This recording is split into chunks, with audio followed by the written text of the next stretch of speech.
قال الله تعالى في الكتاب العزيز الحكيم أعوذ بالله السميع العليم من الشيطان الرجيم بسم الله الرحمن الرحيم لتبلون في أموالكم وأنفسكم ولتسمعن من الذين أوتوا الكتاب من قبلكم ومن الذين أشركوا أذى كثيرا وإن تصبروا وتتقوا فإن ذلك من عزم الأمور صدق الله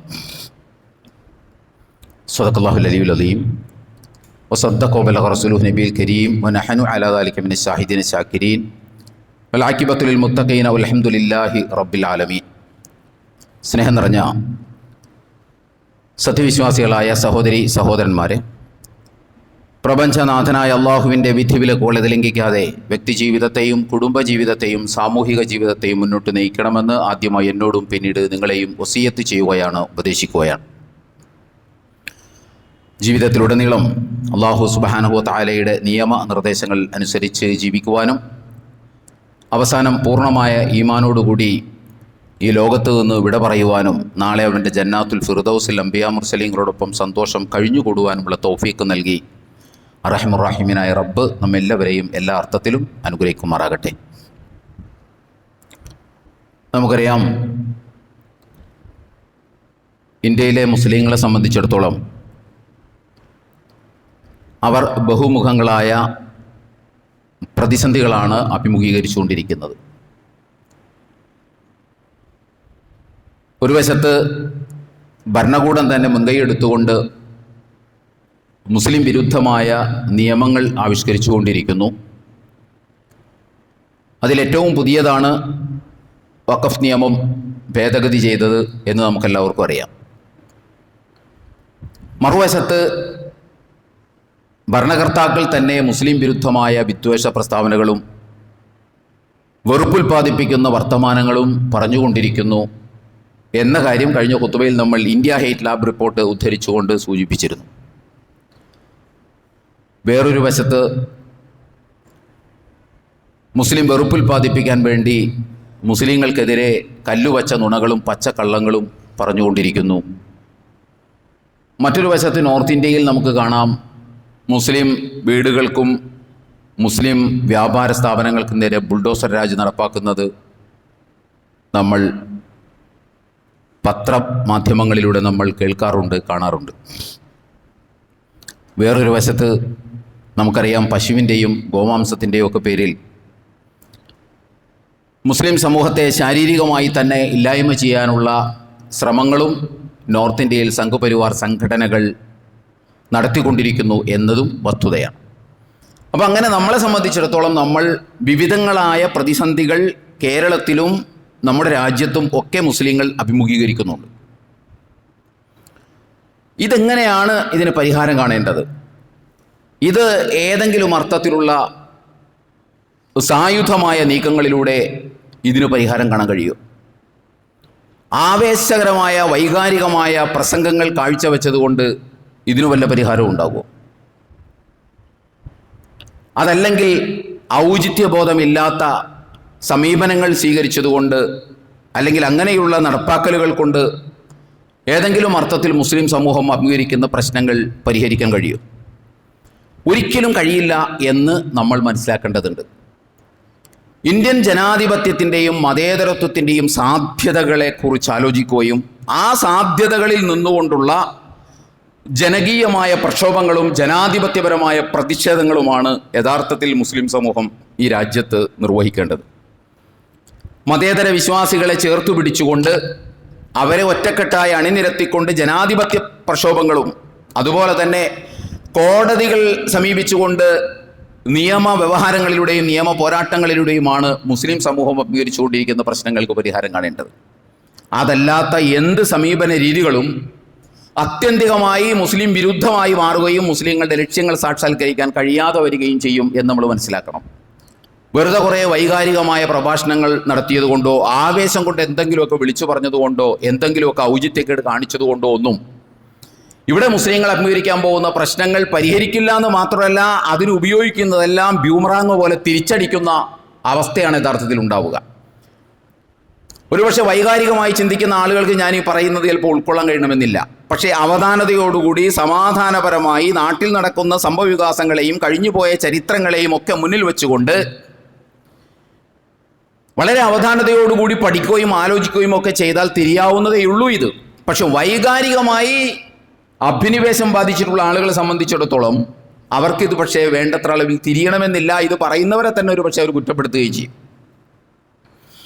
ഞാനിപ്പോൾ ഇത് പറയാനുള്ള കാരണം, നമ്മുടെ വഖഫ് ഭേദഗതി നിയമവുമായി ബന്ധപ്പെട്ട്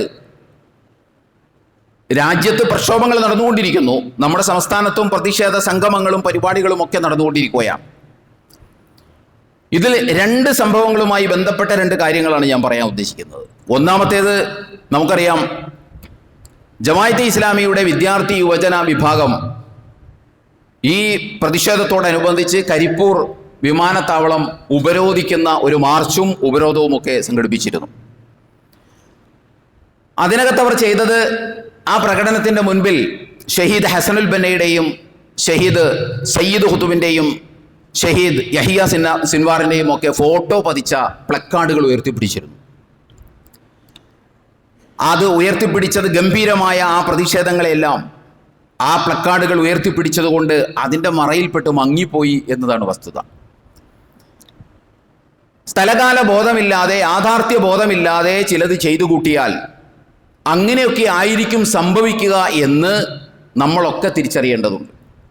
ഈ പറയുന്നതിനർത്ഥം ഷഹീദ് ഹസനുൽ ബന്നയും ഷഹീദ് സയ്യിദ് ഖുതുബും ഒക്കെ തീവ്രവാദിയാണെന്നോ ഭീകരവാദിയാണെന്നോ അല്ല.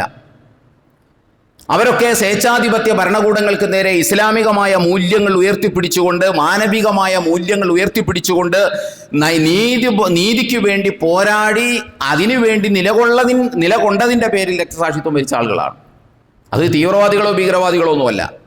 യഹിയ സിൻവാർ ആകട്ടെ, അദ്ദേഹം സ്വന്തം രാജ്യത്തിൻ്റെ വിമോചനത്തിന് വേണ്ടി തൻ്റെ ഇടത്തോടുകൂടി പോരാടി ഈ ലോകത്ത് രക്തസാക്ഷിത്വം വരിച്ച ആളാണ് യഹിയ സിൻവാർ. തീവ്രവാദികളും ഭീകരവാദികളൊന്നും അല്ലാതെ. പക്ഷേ അവരെ ഇന്ത്യയിൽ നടക്കുന്ന ഒരു വഖഫ് സമരത്തിൻ്റെ മുൻപിൽ കൊണ്ടുവന്ന് പ്ലക്കാർഡായിട്ട് പിടിക്കുക, ഒരുപക്ഷെ ഇതിൻ്റെ നേതൃത്വങ്ങളൊന്നും ചിലപ്പോൾ അറിഞ്ഞിട്ടുണ്ടാവില്ല. ഈ വൈകാരികമായി പ്രതികരിക്കുക, ആവേശം കൊണ്ട് എന്തെങ്കിലുമൊക്കെ കാണിച്ചു കൂട്ടുക എന്ന ചിന്തയുള്ള, അല്ലെങ്കിൽ അത്തരത്തിലുള്ള ആളുകൾ എല്ലാറ്റിലും ഉണ്ടാവുമല്ലോ കുറച്ചൊക്കെ. അവരൊക്കെ ചിലപ്പോൾ ചെയ്തതായിരിക്കാം. പക്ഷേ മറുപടി പറയേണ്ടി വരിക അത്തരം സംഘടനകളുടെ നേതാക്കളും അത്തരം സംഘടനകളുമായിരിക്കും. അപ്പോൾ അത് അവർ വർഗീയവാദികളോ ഭീകരവാദികളോ ഒന്നും ആയിട്ടല്ല. പക്ഷെ ഔചിത്യക്കേട് നമ്മൾ ഒരിക്കലും കാണിക്കരുത്. കാരണം ഇന്ത്യയിലെ ഒരു വഖഫ് പ്രക്ഷോഭത്തിൻ്റെ മുൻപിൽ കൊണ്ടുവന്ന് വെക്കേണ്ടത് യഹിയ സിൻവാറിൻ്റെയോ അതല്ലെങ്കിൽ സയ്യിദ് ഖുതുബിൻ്റെയോ ഹസനുൽ ബന്നയുടെയോ ഒന്നും പ്ലക്കാർഡുകളല്ല. മറിച്ച് ഇന്ത്യൻ സ്വാതന്ത്ര്യ സമര പോരാട്ടങ്ങൾക്ക് നേതൃത്വം കൊടുത്ത ഇന്ത്യയിൽ തന്നെയുള്ള ധാരാളം ആളുകൾ ഉണ്ടായിരിക്കെ അവരുടെ ഫോട്ടോകൾ പതിച്ച പ്ലക്കാർഡുകൾ പിടിക്കുന്നതിന് പകരം ആവേശം മൂത്ത് സത്യത്തിൽ നീതിബോധത്തിന് വേണ്ടി, മാനവികതയ്ക്ക് വേണ്ടി നിലകൊണ്ട ആളുകളാണെങ്കിൽ പോലും നമ്മുടെ സ്ഥലകാല ബോധം നഷ്ടപ്പെടുത്തുന്ന രൂപത്തിലുള്ള സമീപനങ്ങൾ നമ്മൾ ഒരിക്കലും ആരാണെങ്കിലും ഏത് സംഘടനയാണെങ്കിലും സ്വീകരിക്കാൻ പാടില്ല. യാഥാർത്ഥ്യ ബോധം എന്ന് പറയുമ്പോൾ നിങ്ങൾക്കത് മനസ്സിലായിട്ടുണ്ടാകും, സ്ഥലകാല ബോധം എന്ന് പറയുമ്പോഴും നിങ്ങൾക്കത് മനസ്സിലായിട്ടുണ്ടാകും എന്നാണ് ഞാൻ വിചാരിക്കുന്നത്. നമ്മളിപ്പോൾ നിലകൊള്ളുന്ന ഒരു സാഹചര്യത്തിൽ എടുക്കേണ്ട ഒരു സമീപനമായിരുന്നില്ല അത് എന്ന് നമ്മൾ തിരിച്ചറിയണം. അതുകൊണ്ട് എന്ത് സംഭവിച്ചു എന്ന് ചോദിച്ചാൽ, വഖഫ് ബില്ലിനെതിരെ പ്രതിഷേധിക്കാൻ ഉപയോഗിച്ച വടി തന്നെ അവർ തിരിച്ചു വാങ്ങി ഇങ്ങോട്ടടിച്ച അവസ്ഥയിലായിപ്പോയി. അവസാനം മുന്നേറിക്കൊണ്ടിരുന്ന ആളുകൾ പരിപാടി കഴിഞ്ഞപ്പോൾ പ്രതിരോധത്തിലായിപ്പോയി. വലിയ മാധ്യമ ശ്രദ്ധയും അതിലൂടെ വലിയ തോതിലുള്ള ജനശ്രദ്ധയും നേടിയ പരിപാടി പ്ലക്കാർഡുകൾക്ക് മുമ്പിൽ മറഞ്ഞുപോയി, മങ്ങിപ്പോയി. ഒറ്റ ഒരു അവധാനതയില്ലാതെ ചെയ്ത ഒരു പരിപാടിയുടെ തിരിച്ചടിയാണ്, പ്രത്യാഘാതമാണ് എന്ന് നമ്മൾ മനസ്സിലാക്കണം. അത് ചൂണ്ടിക്കാണിക്കുമ്പോൾ അതിന് പകരം അതിനെ മറികടക്കാൻ അല്ലെങ്കിൽ അതിനെ അതിജീവിക്കാൻ മാധ്യമങ്ങളെ നമുക്ക് എല്ലാവർക്കും അറിയാലോ. ഇവിടുത്തെ മാധ്യമങ്ങൾ അത് ചർച്ചയാക്കി. മാധ്യമങ്ങൾ, ഞാൻ എപ്പോഴും പറയാറുള്ളത് പോലെ, വിഷ്വൽ മീഡിയകളെല്ലാം എന്തെങ്കിലും കിട്ടുമോ എന്ന് ഇങ്ങനെ കണ്ണും തുറന്ന് കണ്ണിൽ എണ്ണൊഴിച്ച് നോക്കിയിരിക്കുന്ന സന്ദർഭത്തിലാണ് ഇതുപോലുള്ള സംഗതികൾ നമ്മൾ ഇട്ടുകൊടുക്കുന്നത്. വലിയ വലിയ സംഭവങ്ങളെ വളരെ ചെറിയ ചെറിയ സംഭവങ്ങളിലൂടെ അട്ടിമറിക്കാൻ സാധിക്കുന്ന ഒരു സാമൂഹ്യ സാഹചര്യത്തിലാണ് നമ്മുടെ ഇവിടെ ഉള്ളത്, പ്രത്യേകിച്ച് മുസ്ലിങ്ങളുമായി ബന്ധപ്പെട്ട വിഷയങ്ങളിൽ. അത് ചൂണ്ടിക്കാണിക്കുന്ന സന്ദർഭത്തിൽ അതിനെ മറികടക്കാൻ സയ്യിദ് ഖുതുബിന്റെ മഹത്വം പറഞ്ഞതുകൊണ്ടോ ഹസനുൽ ബന്നയുടെ മഹത്വം പറഞ്ഞതുകൊണ്ടോ യഹ്യ സിൻവാറിന്റെ മഹത്വം പറഞ്ഞതുകൊണ്ടോ അവരാരാണെന്ന് വിശദീകരിച്ചതുകൊണ്ടോ ഒന്നും മതിയാവുന്ന കാര്യമല്ല അത്. അതുകൊണ്ട് തന്നെ മുസ്ലിം സംഘടനകളെല്ലാം യഥാർത്ഥത്തിൽ ഈ പ്രത്യേക സാഹചര്യത്തിൽ വളരെ കരുതലോടെ വേണം പ്രവർത്തിക്കാൻ എന്നാണ് ഇതൊക്കെ നമുക്ക് മനസ്സിലാക്കി തരുന്നത്. കാരണം നാലുപാടും ഇങ്ങനെ നിറയൊഴിക്കാൻ വേണ്ടി നിൽക്കുന്നത് പോലെ മുസ്ലിങ്ങളുടെ ഭാഗത്ത് നിന്ന് എന്തൊക്കെ വീഴ്ചകളാണ് വരുന്നത് എന്ന് നോക്കി നിൽക്കുന്ന ഒരു സാമൂഹിക സാഹചര്യത്തിൽ ഒരിക്കലും നമ്മളത് ചെയ്യരുതായിരുന്നു. ഇതൊക്കെ പാഠങ്ങളാണ്, അനുഭവങ്ങളൊക്കെ നമുക്ക് പാഠങ്ങളായി വരേണ്ടതുണ്ട്. അതാണ് ഒരു കാര്യം. രണ്ടാമത്തെ കാര്യം എന്താണെന്ന് ചോദിച്ചാൽ,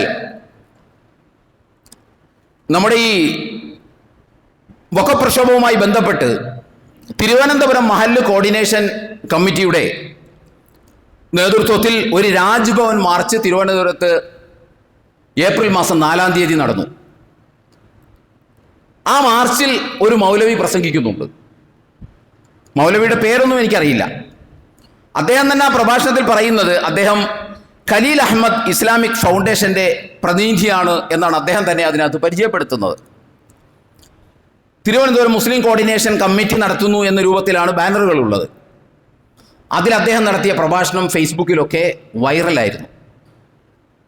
അദ്ദേഹത്തിൻ്റെ പ്രഭാഷണം ഇങ്ങനെയാണ്. അതിനകത്ത് അദ്ദേഹം പറയുന്നത് വഖഫ് ഭേദഗതി ബില്ലിനെതിരെയുള്ള പ്രക്ഷോഭമാണ് എന്ന് നമ്മൾ മനസ്സിലാക്കണം. രാജ്ഭവൻ മാർച്ചിന്റെ മുമ്പിലാണെന്ന് മനസ്സിലാക്കണം. ഒരുപാട് 10,000-കണക്കിന് ആളുകളൊന്നും ആ സംഭവത്തിൽ വീഡിയോ ചലിപ്പിക്കുമ്പോൾ നമുക്ക് കാണാൻ കഴിയുന്നില്ല.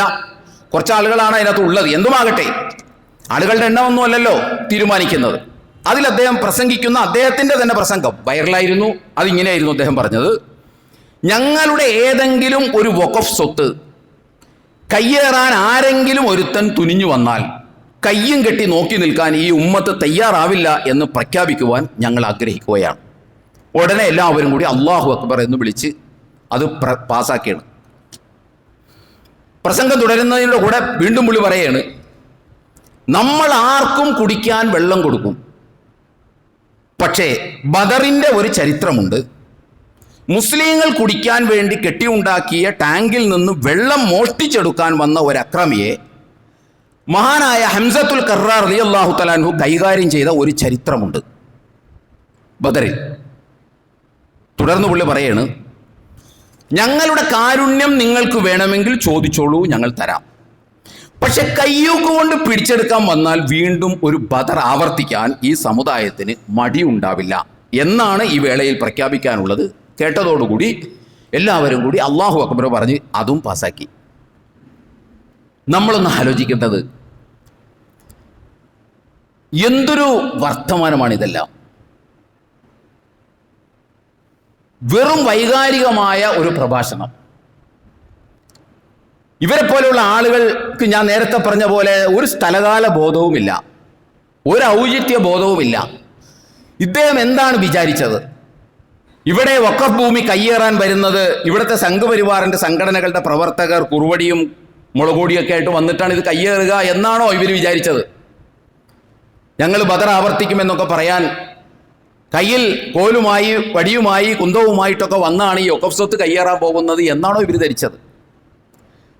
ആ കാലമൊക്കെ ഒരു പരിധിവരെ സംഘപരിവാർ മാറ്റിവെച്ച് അതിനപ്പുറം നിയമങ്ങൾ ആവിഷ്കരിച്ചുകൊണ്ട് നിയമസമ്മർദ്ദത്തിലാക്കി വളരെ കൂളായി എളുപ്പത്തിൽ കാര്യങ്ങൾ നേടുന്നതിനെ കുറിച്ചാണ് സംഘപരിവാർ തന്നെ ഇപ്പോൾ ആലോചിച്ചുകൊണ്ടിരിക്കുന്നത്. അതിൻ്റെ ഭാഗമായിട്ടാണ് ഈ നിയമങ്ങൾ കൊണ്ടുവരുന്നത്. നമ്മളൊന്ന് ആലോചിച്ച് നോക്കണം, എന്തൊരു പ്രഭാഷണമാണിത്.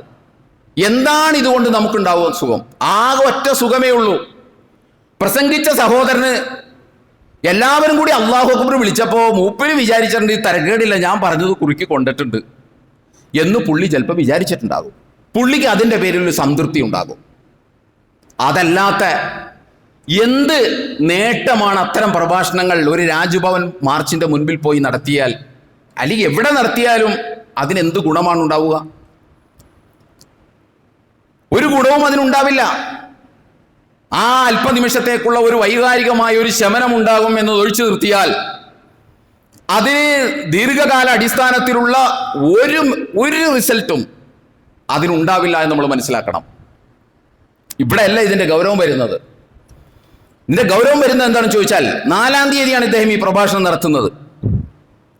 8-ാം തീയതി മറുനാടൻ മലയാളി ഷാജൻ സ്കറിയയുടെ മറുനാടൻ മലയാളി എന്ന് പറയുന്ന യൂട്യൂബ് ചാനലിൽ 8-ാം തീയതി അദ്ദേഹം ഈ പ്രഭാഷണം അപ്ലോഡ് ചെയ്യുകയാണ്. 8-ാം തീയതി ഈ പ്രഭാഷണം അപ്ലോഡ് ചെയ്യുന്നത് എന്ത് പേരിലാണെന്നറിയാമോ? പള്ളിയിലച്ചന്മാരെ സൂക്ഷിച്ചോ, വഖഫിൽ ഭീഷണിയുമായി അവർ കളത്തിൽ എന്ന് പറഞ്ഞുകൊണ്ടാണ് മറുനാടൻ മലയാളി 8-ാം തീയതി ആ സംഗതി പോസ്റ്റ് ചെയ്യുന്നത്. ആ 8-ാം തീയതി മുതൽ ഇന്ന് വരെയുള്ള മറുനാടൻ മലയാളിയുടെ അദ്ദേഹം പിന്നെയും ഒക്കെ പോസ്റ്റ് ചെയ്തിട്ടുള്ള ഇതുവരെ എടുത്തുള്ള വീഡിയോകൾ എടുത്ത് പരിശോധിച്ചാൽ അത് ഏറ്റവും കൂടുതൽ ആളുകൾ കണ്ട പരിമിതമായ വീഡിയോകളിൽ ഒന്നാണ് ഈ വീഡിയോ. ഞാൻ നോക്കുമ്പോൾ അതിന് 3,04,000 ആളുകളാണ് അത് കണ്ടിട്ടുള്ളത്. അദ്ദേഹത്തിൻ്റെ ഏറ്റവും കൂടുതൽ ആളുകൾ കണ്ട വീഡിയോകളിൽ ഒന്നാണിത് നമ്മൾ മനസ്സിലാക്കണം. 3,04,000 ആളുകൾ കേൾക്കുകയും 9,400 ആളുകൾ ലൈക്ക് അടിക്കുകയും ചെയ്തിട്ടുള്ള ഒരു വീഡിയോയാണ് പള്ളിയിലച്ചന്മാരെ സൂക്ഷിച്ചോ, വഖഫിൽ ഭീഷണിയുമായി അവർ കളത്തിൽ. എന്നിട്ട് ആ വീഡിയോയിൽ അദ്ദേഹം പറയുന്നത്, പഴയ മഅദനിയെ ഓർമ്മിപ്പിക്കുന്ന തരത്തിലുള്ള പ്രസംഗമാണിത്, ഭയപ്പെടുത്തുന്ന പ്രസംഗമാണിത്, ക്രൈസ്തവരെ വെല്ലുവിളിച്ചുകൊണ്ടുള്ള പ്രസംഗമാണിത്. ഇതൊക്കെയാണ് അദ്ദേഹം പറയുന്നത്. നമ്മൾ ഇവിടെ വച്ചൊരു കാര്യം മനസ്സിലാക്കേണ്ടതുണ്ട്. അത് മറ്റൊന്നുമല്ല, ഈ 2 പ്രസംഗങ്ങൾ സമൂഹത്തിൽ ഉണ്ടാക്കുന്ന ഇമ്പാക്റ്റ്, അതിൻ്റെ ഒരു ആഫ്റ്റർ ഇഫക്റ്റ് നമ്മൾ പഠിച്ചാൽ തന്നെ മനസ്സിലാകും. നമ്മൾ എന്താണ് ചെയ്യേണ്ടത്, നമ്മൾ എന്താണ് ചെയ്യാൻ പാടില്ലാത്തത്, നമ്മൾ വൈകാരികമായിട്ടാണോ ഇപ്പോൾ പ്രസംഗിക്കേണ്ടതും ആവേശം കൊണ്ടാണോ പ്രസംഗിക്കേണ്ടത്, അത് അവധാനതയോടുകൂടി കാര്യങ്ങൾ വ്യവസ്ഥാപിതമായിട്ടാണോ മുന്നോട്ട് കൊണ്ടുപോകേണ്ടത് എന്നൊക്കെ ആലോചിക്കേണ്ട ഒരു സുപ്രധാനമായ സന്ദർഭത്തിലാണ് നമ്മളുള്ളത്. കയറി നിന്ന് എവിടെയെങ്കിലുമൊക്കെ പോലീസുകാരെ കാണുമ്പോൾ അല്ലെങ്കിൽ ആൾക്കൂട്ടം കാണുമ്പോൾ നമുക്ക് എന്ത് പ്രഭാഷണമൊക്കെ നടത്താൻ പറ്റും? നിങ്ങളൊന്ന് ആലോചിച്ച് നോക്കൂ. മറുനാടൻ മലയാളി ഈ പോസ്റ്റ് ഇടുന്നത്, ഇദ്ദേഹത്തിൻ്റെ പ്രസംഗം അതിനകത്ത് അദ്ദേഹം പ്ലേ ചെയ്യുന്നുണ്ട്. ആ പ്രസംഗം അദ്ദേഹം പ്ലേ ചെയ്യുന്നത് മുസ്ലിങ്ങൾ പ്രക്ഷോഭ പരിപാടികൾ വഖഫുമായി ബന്ധപ്പെട്ട് നടത്തുന്നുണ്ട് എന്ന് പറയാനാണോ? ഒരിക്കലുമല്ല. അങ്ങനെയാണെങ്കിൽ അദ്ദേഹം കൊടുക്കേണ്ടത് മുസ്ലിം ലീഗിൻ്റെ വടക്ക് നടന്ന പരിപാടിയാണ്, ഗംഭീരമായ പരിപാടിയാണ്, 10,000-കണക്കിന് ആളുകൾ പങ്കെടുത്ത പരിപാടിയാണത്. എനിക്ക് തോന്നുന്നത് ഇതുമായി ബന്ധപ്പെട്ട് ഏറ്റവും കൂടുതൽ ആൾക്കൂട്ടം കേരളത്തിൽ കണ്ടത് മുസ്ലിം ലീഗിൻ്റെ പരിപാടിയിലാണ്. അതല്ലേ കൊടുക്കേണ്ടത്. അത് അദ്ദേഹം കൊടുത്തില്ല എന്ന് മാത്രമല്ല, ഓരോ വഖഫ് പ്രക്ഷോഭവും അദ്ദേഹം കൊടുത്തിട്ടില്ല എന്ന് മാത്രമല്ല, മാർച്ചിന് ശേഷം, മാർച്ചിലും ഏപ്രിലുമായിട്ട് കേരളത്തിൽ, നോർത്ത് ഇന്ത്യയിൽ ഒത്തിരി ക്രൈസ്തവ വൈദികർ അക്രമങ്ങൾക്ക്, മർദ്ദനങ്ങൾക്ക് വിധേയമായിട്ടുണ്ട്.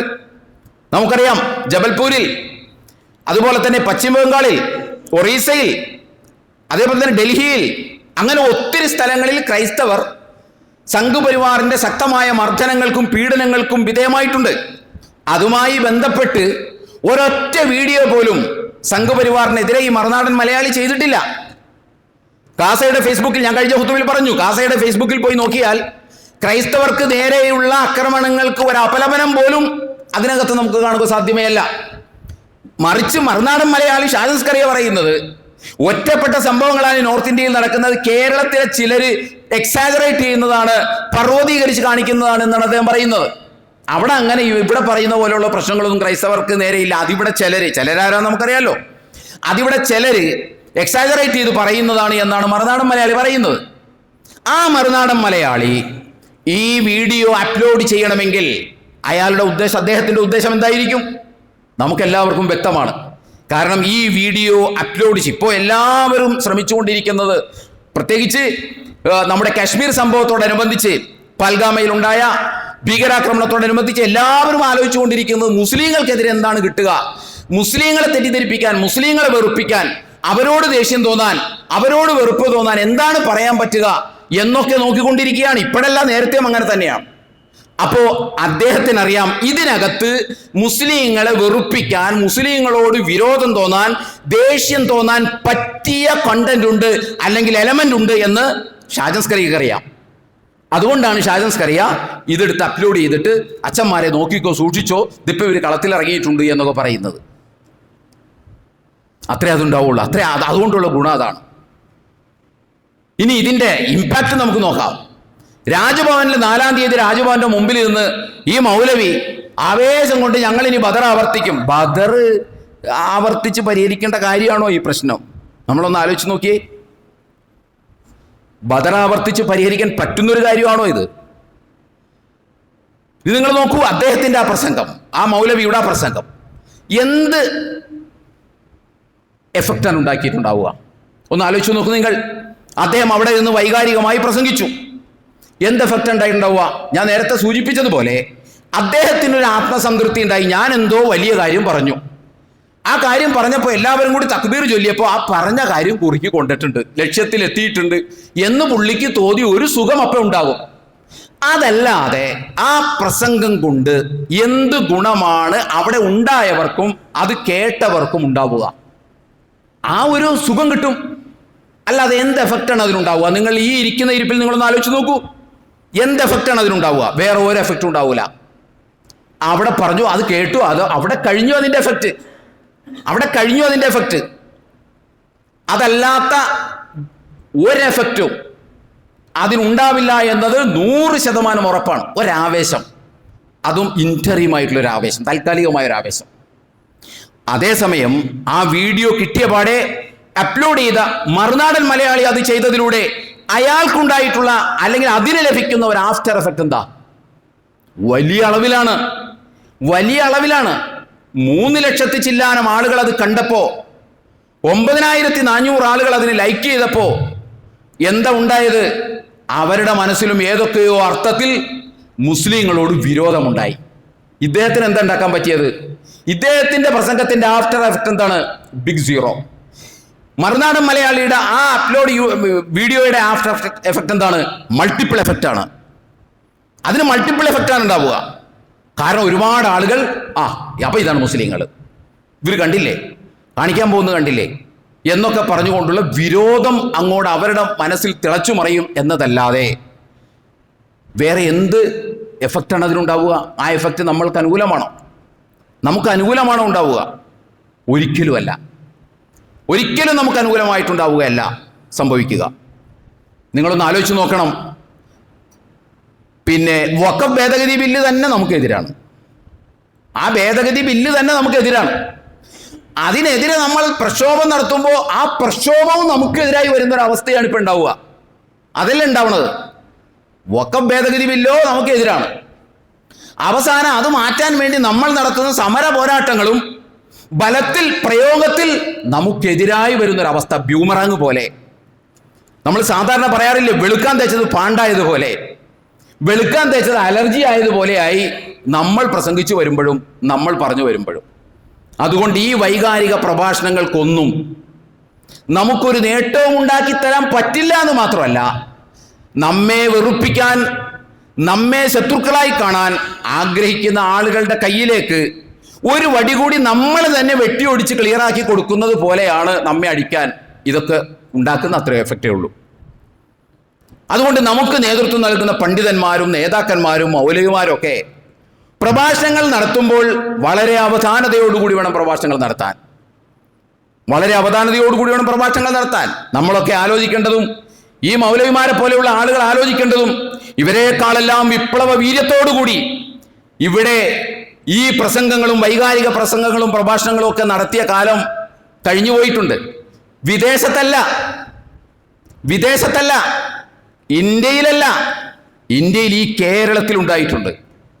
നൂറ്റാണ്ടുകൾക്ക് മുമ്പല്ല, വെറും 25 കൊല്ലത്തിനകത്ത് തന്നെ ഇതിലും വലിയ ആവേശത്തോടെ പ്രസംഗിച്ച ആളുകളിൽ വൈകാരികമായ അഭിനിവേശം ആളിപ്പടർത്തുന്ന രൂപത്തിൽ പ്രസംഗിച്ച ആളുകളൊക്കെ കേരളത്തിൽ ഉണ്ടായിട്ടുണ്ട്. നമുക്കറിയാം, അവർ ഇതിനേക്കാൾ വലിയ രാജ്ഭവൻ മാർച്ചും വിപ്ലവങ്ങളും ഒക്കെ അവർ സൃഷ്ടിച്ചിട്ടുണ്ട്. അന്നാളിൽ നമുക്കറിയാൻ കഴിയും, ലാ തജിദു ഖൗമൻ യുമിനൂന ബില്ലാഹി വൽ യൗമിൽ ആഖിർ യുവാദ്ദൂന മൻ ഹദ്ദല്ലാഹ വറസൂലഹു വലൗ കാനൂ ആബാഅഹും ഔ അബ്നാഅഹും ഔ ഇഖ്വാനഹും ഔ അശീറതഹും ഉലൈക കതബ ഫീ ഖുലൂബിഹിമുൽ ഈമാന വഅയ്യദഹും ബിറൂഹിൻ മിൻഹു യുദ്ഖിലുഹും ജന്നാത്തിൻ തജ്രി മിൻ തഹ്തിഹാ അൻഹാറു ഖാലിദീന ഫീഹാ റളിയല്ലാഹു അൻഹും വറളു അൻഹു ഉലൈക ഹിസ്ബുല്ലാഹ് അലാ ഇന്ന ഹിസ്ബല്ലാഹി ഹുമുൽ മുഫ്ലിഹൂൻ എന്ന ആയത്തായിരുന്നു അന്ന് വൈറലായ ആയത്ത് എന്ന് പറയുന്നത്. ഈ ആയത്ത് ഉപയോഗിച്ചാണെന്ന് ആളുകളെ ഒക്കെ ആ പ്രസംഗിച്ച പണ്ഡിതന്മാർ ആവേശം കൊള്ളിച്ചത്. എന്നിട്ട് എന്തുണ്ടായി? അതിൻ്റെ ബാലൻസ് ഷീറ്റ് നമ്മളൊന്ന് തിരിഞ്ഞു നോക്കിയാൽ എന്താണ് ഉണ്ടായത് എന്ന് ചോദിച്ചാൽ ഒന്നും ഉണ്ടായില്ല എന്ന് നമുക്ക് പറയേണ്ടി വരും. എന്നോട് ആർക്കും ദേഷ്യം തോന്നിയിട്ട് യാതൊരു കാര്യവുമില്ല. ഈ വിനീതിന് ഇത് പറയാതിരിക്കാൻ കഴിയില്ല. കാരണം അതൊക്കെ ഞാൻ നേരത്തെ പറഞ്ഞതുപോലെ നമ്മൾ വിശദമായ പരിശോധനകൾക്ക് വിധേയമാക്കി അതൊക്കെ എന്തൊക്കെ ആഫ്റ്റർ എഫക്റ്റാണ് ഉണ്ടാക്കിയിട്ടുള്ളത് എന്ന് പഠിച്ചു കഴിഞ്ഞാൽ, അതിൻ്റെയൊക്കെ ഇമ്പാക്റ്റ് എന്താണെന്ന് പഠിച്ചു കഴിഞ്ഞാൽ ഏതൊരു പഠിതാവിനും മനസ്സിലാക്കാവുന്നതേയുള്ളൂ.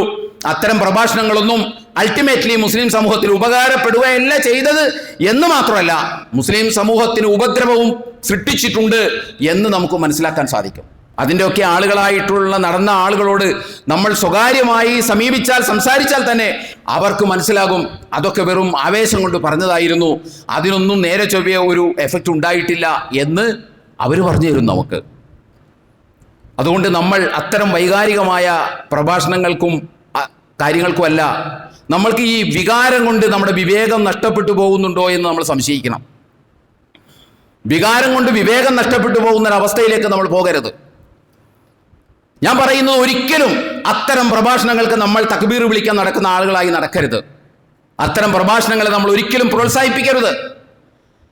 ഒരിക്കലും നമ്മൾ പ്രോത്സാഹിപ്പിക്കാൻ പാടില്ല. 5-10 മിനിറ്റ് നേരത്തെ ഒരു സുഖമല്ല നമുക്ക് ആവശ്യം, ഒരാവേശമല്ല നമുക്ക് ആവശ്യം.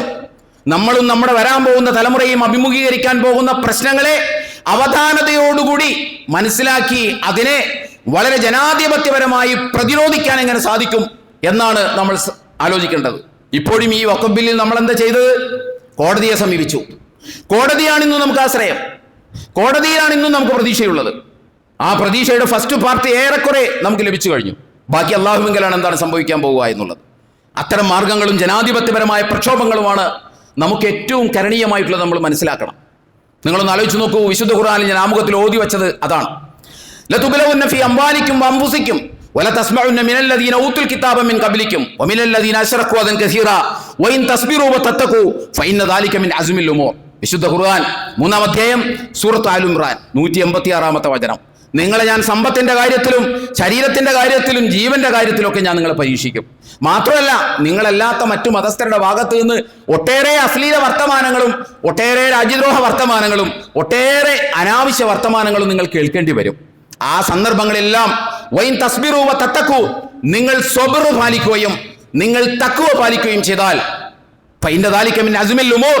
പക്ഷേ അങ്ങനെ പാലിക്കുക എന്ന് പറയുന്നത് വളരെ നിശ്ചയദാർഢ്യമുള്ള ഒരു കാര്യമാണ് എന്നുകൂടി അല്ലാഹു സുബ്ഹാനഹു വ തആല പറയുകയാണ്. ഇവിടെ നിങ്ങൾ സ്വബ്ർ പാലിക്കുക എന്ന് പറഞ്ഞാൽ നിങ്ങളെല്ലാം കേട്ട് ക്ഷമിച്ചിരുന്നോ എന്നല്ല അതിനർത്ഥം. നിങ്ങളെല്ലാം കേട്ട് ക്ഷമിച്ചിരുന്നോ എന്നല്ല അതിനർത്ഥം. നിങ്ങൾ ഈ പറഞ്ഞതുപോലെ വൈകാരികമായ പ്രഭാഷണങ്ങൾ നടത്തി എടുത്തു ചാടണം എന്നുമല്ല അതിനർത്ഥം. മറിച്ച് സ്വബ്ർ പാലിക്കണം, തഖ്വ പാലിക്കണം. വളരെ ഇമ്പോർട്ടൻ്റ് ആയിട്ടുള്ള 2 ടെർമിനോളജിയാണ് വിശുദ്ധ ഖുർആനിലെ സ്വബ്ർ എന്ന് പറയുന്നത്. അത് ക്ഷമയല്ല. നമ്മൾ ഇന്ന് പരിചയപ്പെടുത്തുന്നത് ക്ഷമയല്ല സ്വബ്ർ എന്ന് പറയുന്നത്. സ്വബ്ർ എന്ന് പറയുന്നത് അവധാനതയോടുകൂടി എടുത്തു ചാടാതെ പ്രതിസന്ധികളിൽ പതറിപ്പോകാതെ പിടിച്ചു നിന്നുകൊണ്ട് എന്താണ് ഫലപ്രദമായിട്ട് ചെയ്യാൻ കഴിയുക എന്നതിനെ കുറിച്ചുള്ള ഒരാലോചനയാണ് സ്വബ്ർ എന്ന് പറയുന്നത്. അതാണ് സ്വബ്റിന്റെ ഉള്ളടക്കം. അതാണ് സ്വബ്റിന്റെ ഉള്ളടക്കം എന്ന് പറയുന്നത്. അതാണ് നമ്മൾ കാണിക്കേണ്ടത്. അല്ലാതെ എല്ലാം ഒരു വശത്ത് എല്ലാം കേട്ട് ക്ഷമിക്കണമെന്നാണ് ഈ സ്വബ്ർ എന്ന് പറഞ്ഞാൽ. ക്ഷമ എന്നാണല്ലോ നമ്മൾ സ്വബ്റിന് അർത്ഥം പറയാറുള്ളത്. പക്ഷേ ചില സമയത്ത് ക്ഷമ എന്ന് പറയുന്നത് ഈ പറയുന്ന എല്ലാം സഹിച്ചിരിക്കുക, എല്ലാറ്റിനും സറണ്ടർ ചെയ്ത് കൊടുക്കുക എന്ന അർത്ഥത്തിലല്ല. അവധാനതയോടുകൂടി വരുംവരായികളെ കുറിച്ച് ആലോചിച്ച് ഏറ്റവും പോസിറ്റീവായിട്ടുള്ള രൂപത്തിൽ എന്ത് സ്റ്റെപ്പാണ് എടുക്കാൻ പറ്റുക എന്നതിനെ കുറിച്ചാണ് നിങ്ങൾ ആലോചിക്കേണ്ടത്. പക്ഷേ അത് ചെയ്യുക എന്ന് പറയുന്നത് ഫഇന്ന ദാലിക മിൻ അസ്മിൽ ഉമൂർ, വളരെ നിശ്ചയദാർഢ്യം ആവശ്യമായിട്ടുള്ള ഒരു കാര്യമാണ് എന്ന് അല്ലാഹു സുബ്ഹാനഹു വ തആല പറയുന്നത്. ശരിയല്ലേ? വൈകാരികമായ പ്രസംഗം നടത്താൻ ഇപ്പം എന്താ ചെലവ്? കയറി ഇന്ന് എന്തെങ്കിലുമൊക്കെ ചരിത്രങ്ങൾ പഠിച്ചു വെച്ചിട്ട് ഞങ്ങളിപ്പോൾ തന്നെ ആവർത്തിക്കും എന്നൊക്കെ പറഞ്ഞാൽ പ്രശ്നം തീരും. പക്ഷേ ഇത് അങ്ങനെ പെട്ടെന്ന് തീർക്കാൻ പറ്റുന്ന പ്രശ്നമല്ല, പ്രസംഗിച്ച് തീർക്കാൻ പറ്റുന്ന പ്രശ്നമല്ല. അത് ഒത്തിരി സ്റ്റെപ്പുകൾ വയ്ക്കേണ്ട കാര്യങ്ങളാണ്. അപ്പോൾ അതാണ് നമ്മൾ ചെയ്യേണ്ടത്. സബറിൻ്റെ ഉള്ളടക്കം എന്ന് പറയുന്നത് അതാണ്. ഇതാണ് അല്ലാഹ് നമ്മളോട് ആവശ്യപ്പെടുന്നത്. വിശുദ്ധ ഖുർആനിൽ ഒരുപാട് സ്ഥലങ്ങളിൽ സബറിനെ കുറിച്ച് പറഞ്ഞിട്ടുണ്ട്. ആ സന്ദർഭങ്ങളൊക്കെ എടുത്ത് പരിശോധിച്ചാലും നമുക്ക് മനസ്സിലാവുക ഇതാണ്. ആഴത്തിൽ അത്തരം സംഗതികൾ പഠിച്ചാൽ നമുക്ക് ഇതാണ് മനസ്സിലാവുക.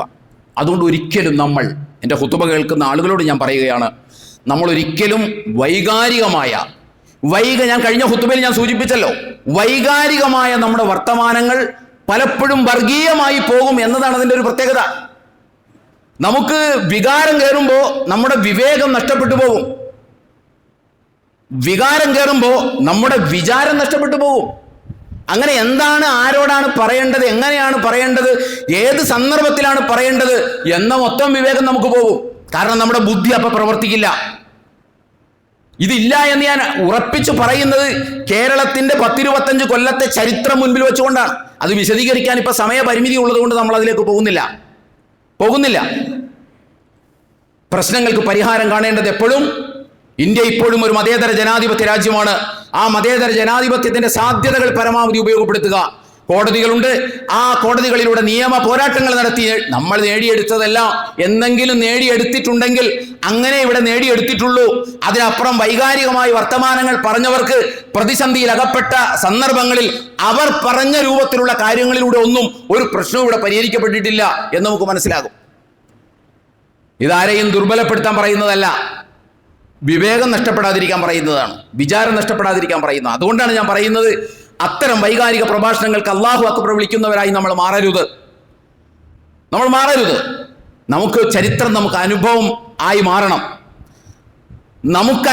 മാറണം. എനിക്ക് അടിവരയിട്ട് എൻ്റെ സഹോദരന്മാരോട് പറയാനുള്ളത്, മനുഷ്യൻ നമ്മൾ ചെയ്യേണ്ടത് നിങ്ങൾക്കുണ്ടാകുന്ന അനുഭവത്തിൽ നിന്ന് ഞാൻ പാഠം പഠിക്കുകയാണ് വേണ്ടത്, അല്ലാതെ എനിക്ക് അനുഭവം ഉണ്ടാകുമ്പോഴേ ഞാൻ പാഠം പഠിക്കുള്ളൂ എന്നുള്ള ആളുകളുടെ ഗണത്തിൽ നമ്മൾ പെടരുത്.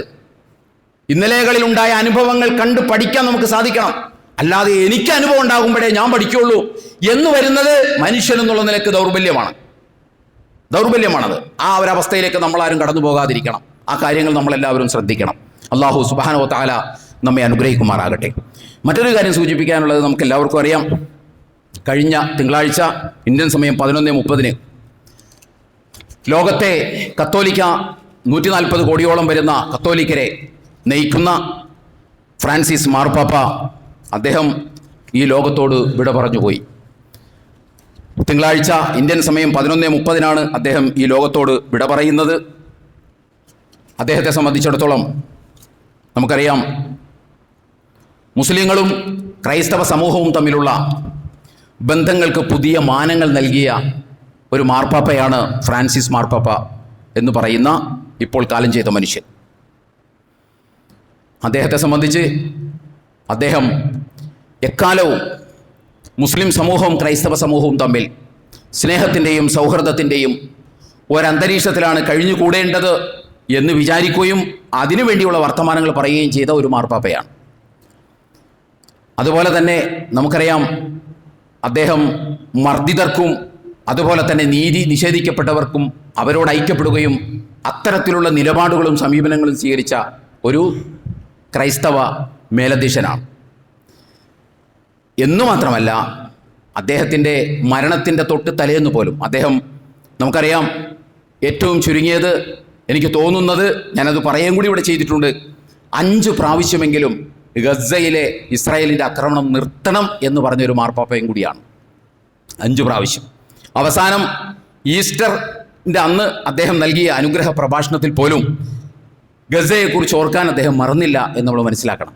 ആ പ്രഭാഷണത്തിൽ പോലും അദ്ദേഹം ലോകത്തിന് നൽകിയ സന്ദേശം എന്ന് പറയുന്നത് ഗസയിൽ വെടിനിർത്തണം, അവിടുത്തെ സ്ഥിതി പരിതാപകരമാണ്, പട്ടിണി കിടക്കുന്ന ജനതയെ സഹായിക്കാൻ മുന്നോട്ട് വരണം, ഹമാസ് ബന്ദികളെ വിട്ടയക്കണം, ഇസ്രായേലിലെയും ഫലസ്തീനിലെയും കഷ്ടപ്പെടുന്നവർക്കൊപ്പമാണ് എൻ്റെ മനസ്സ് എന്ന് പറഞ്ഞുകൊണ്ടാണ് ആ അനുഗ്രഹ പ്രഭാഷണം പോലും അദ്ദേഹം നടത്തിയത് എന്ന് നമ്മൾ മനസ്സിലാക്കേണ്ടതുണ്ട്. അതുകൊണ്ട് തന്നെ നീതിക്ക് വേണ്ടി പോരാടിയ, അല്ലെങ്കിൽ അതിനുവേണ്ടി സംസാരിച്ച, മർദ്ദിതരുടെ ഒപ്പം നിന്ന, അഭയാർത്ഥികളുടെ ഒപ്പം നിന്ന, കുടിയേറ്റക്കാരുടെ ഒപ്പം നിന്ന അദ്ദേഹത്തിൻ്റെ മരണം എന്ന് പറയുന്നത് മൊത്തത്തിൽ ലോകത്തിന്, പ്രത്യേകിച്ച് വാക്കുകൾക്ക് വിലയുള്ള ഇവരെ പോലുള്ള ആളുകളുടെ ഈ സാഹചര്യത്തിലുള്ള പോക്ക് എന്ന് പറയുന്നത് ലോകത്ത് മർദ്ദിതരായ, പീഡിതരായ, നീതി നിഷേധിക്കപ്പെടുന്ന ആളുകളെ സംബന്ധിച്ചിടത്തോളം അതൊരു നഷ്ടമാണ്.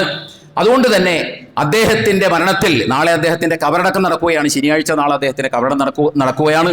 അതുകൊണ്ട് ഈ സന്ദർഭം ഞാൻ അദ്ദേഹത്തിന് ആദരാഞ്ജലികൾ അർപ്പിക്കാൻ വേണ്ടി ഉപയോഗിക്കുകയാണ്, അനുശോചനം രേഖപ്പെടുത്തുകയാണ്. അതുപോലെ തന്നെ നമുക്ക് പറയേണ്ടുന്ന മറ്റൊരു കാര്യമാണ്, കഴിഞ്ഞ ചൊവ്വാഴ്ച കശ്മീരിൽ പഹൽഗാമയിൽ ഭീകരാക്രമണം നടന്നു. ആ ഭീകരാക്രമണത്തിൽ 26 മനുഷ്യജീവനുകളാണ് നിർദ്ദയം കൊല ചെയ്യപ്പെട്ടത്. അവർക്കും നമുക്കറിയാം ആ സന്ദർഭം എത്രമാത്രം കലുഷിതമാണ് എന്ന് നമുക്ക് ആലോചിച്ചാൽ മനസ്സിലാകുന്നേ ഉള്ളൂ. അതിൽ വൈറലായ ഒരു ഫോട്ടോയുണ്ട്. 6 ദിവസം മാത്രം വിവാഹം കഴിഞ്ഞതിന് ശേഷം ഒന്നിച്ച് വിവാഹം ആഘോഷിക്കാൻ വേണ്ടി, ഭാര്യാഭർത്തൃ ജീവിതം ആഘോഷിക്കാൻ വേണ്ടി അങ്ങോട്ട് പോയ ഒരു സഹോദരിയുടെ ഭർത്താവ് അതിനകത്ത് നഷ്ടപ്പെട്ടിട്ടുണ്ട്. ആ സ്ത്രീയുടെ ഇരിപ്പ് ഏതൊരു വ്യക്തിയെ സംബന്ധിച്ചിടത്തോളവും അവരുടെ കരളലിയിപ്പിക്കുന്ന ഒരു ചിത്രമാണ് വൈറലായി നമ്മളൊക്കെ കണ്ടിട്ടുള്ളത്. 10-26 പേര് അതിനകത്ത് കൊല ചെയ്യപ്പെട്ടിട്ടുണ്ട്. അതോടൊപ്പം തന്നെ നമ്മുടെ ഇടപ്പള്ളിയിലുള്ള ഒരു N. രാമചന്ദ്രൻ എന്ന് പറയുന്ന ഒരു സഹോദരൻ അതിനകത്ത് കൊല്ലപ്പെട്ടിട്ടുണ്ട്. അവളുടെ മകൾ ആരതി എന്ന് പറയുന്ന സഹോദരിയുടെ വാർത്തകൾ നമ്മൾ മീഡിയകളിൽ കാണുന്നുണ്ട്. എന്തായാലും അവർക്കെല്ലാവർക്കും നമ്മൾ ആദരാഞ്ജലികൾ അർപ്പിക്കുകയാണ്. അവരുടെ ദുഃഖത്തിൽ, അവരുടെ കുടുംബത്തിൻ്റെ ദുഃഖത്തിൽ നമ്മൾ കൂടി പങ്കുചേരുകയാണ്. അതോടൊപ്പം തന്നെ വേണ്ടപ്പെട്ടവർ നഷ്ടപ്പെട്ട അത്തരം കുടുംബങ്ങൾക്ക് ആ പ്രതിസന്ധികളെ അഭിമുഖീകരിക്കുവാനും ആ പ്രതിസന്ധികളെ അതിജീവിക്കുവാനുമുള്ള കരുത്ത് നൽകി ദൈവം തമ്പുരാൻ, പടച്ച തമ്പുരാൻ അല്ലാഹു സുബ്ഹാനഹു വ തആല അവരെല്ലാവരെയും അനുഗ്രഹിക്കുമാറാകട്ടെ.